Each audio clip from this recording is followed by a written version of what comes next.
మందికి ఇబ్బంది. అబ్బా ఈయన కన్నేనరా అంటారు. చేసుకోకూడదంటే ఇంకొందరికి ఇబ్బంది. అన్నం అట్లా చెప్పి వెళ్ళిపోయాడు అంటారు. ఏం చేయాలి ఇప్పుడు? నేను ఏం చేస్తానంటే నేనేం చేశానో చెప్తాను. అయిపోయిందా?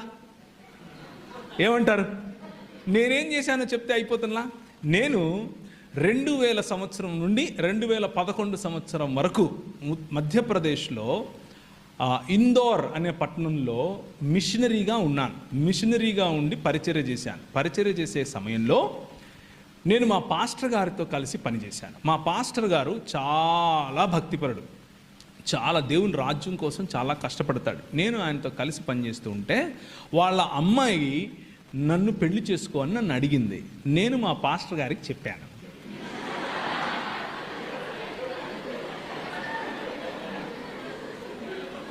రెండు కలిపే కదా, కలిపానా లేదా? చూసారా? అందుకే ట్రిక్కీ క్వశ్చన్లు మీకే కాదమ్మా, మాకు తెలుసు. నేను మా పాస్టర్ గారికి చెప్పాను, అయ్యా మరి ఆమె నన్ను పెళ్లి చేసుకోమని అడుగుతా ఉంది, మీరు ఓకే అంటే సమయం తీసుకుని మా ఇద్దరికి కౌన్సిలింగ్ ఇవ్వండి, మేము పెళ్లి చేసుకుంటాం. లేకపోతే రేపటి నుంచి మళ్ళా దాన్ని ఏమంటారు, ఎవరికి వారే యమునా తీరే అని చెప్పాను. చెబితే ఆయన 2 రోజులు టైం తీసుకుని ప్రార్థన చేసి మా అమ్మతో మాట్లాడి, మా అమ్మ ఆయన ఒక మాట అనుకుని, సరే నో ప్రాబ్లం, ఆ అమ్మాయిది చదువు అయిపోయి ఆ తర్వాత చేసుకుందులే అన్నారు. ఒక 2 సంవత్సరాలు గ్యాప్ తీసుకుని ఇద్దరం ఒకరినొకరు అర్థం చేసుకుని వాళ్ళ ముందే, మా తల్లిదండ్రుల ముందు, అంటే మా భార్య తల్లిదండ్రుల ముందు అర్థం చేసుకుని, తర్వాత ఆమె చదువు అయిపోయిన తర్వాత చక్కగా అందరి ముందు మా పెళ్లిలో ఒక 6000 మంది వస్తే ఆ 6000 మంది ముందు పెళ్లి చేసుకుని ఆ తర్వాత భార్యాభర్తలుగా చలామణి అయ్యాం. ముందు భార్యాభర్తలు అయిపోయి తర్వాత పెళ్లిళ్ళు చేసుకోకండి అని చెప్తున్నాను. అది తప్పు. ముందు ప్రొక్లమేషన్, ఆ తర్వాత కాన్సమేషన్. అంటే మొదట ప్రకటించాలి, ఆ తరువాత ఒకటవ్వాలి. కనుక పురుషుడు తన తల్లిని తండ్రిని విడిచి తన భార్యను హత్తుకొనెను, ప్రేమికురాల్ని కాదు. జాగ్రత్తగా వినండి. తన భార్యను హత్తుకుంటాడు, ప్రేమికురాల్ని కాదు. సో ప్రేమ తప్పు కాదు. భౌతిక సంబంధం పెండ్లి కంటే ముందు తప్పు. అది వ్యభిచారం కిందికి వస్తుంది. అది చేయకూడదు. ఇంకా క్లియర్గా ఏమని చెప్పాలా?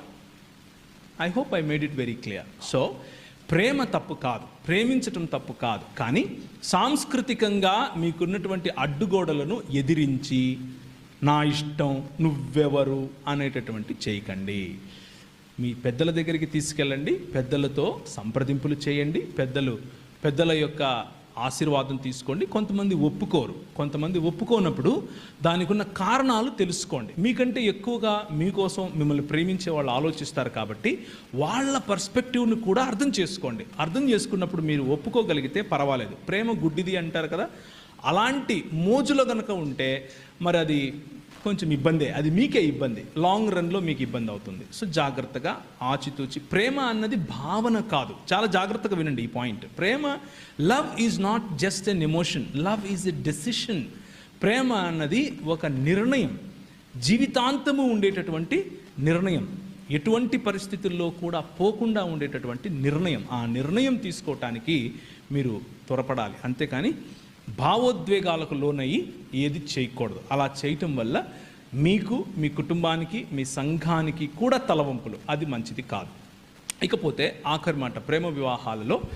ప్రేమ వివాహాలు అన్నవి ప్రేమ వివాహాలైనా లేకపోతే తల్లిదండ్రులు కుదిర్చి చేసే వివాహాలైనా ఏవైనా సరే కులము అన్నటువంటి ప్లాట్ఫామ్ మీద చేసుకోకూడదు.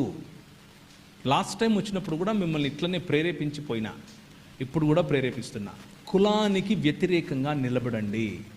TV9 వాడు నీకంటే బెటర్ క్రైస్తవుడు.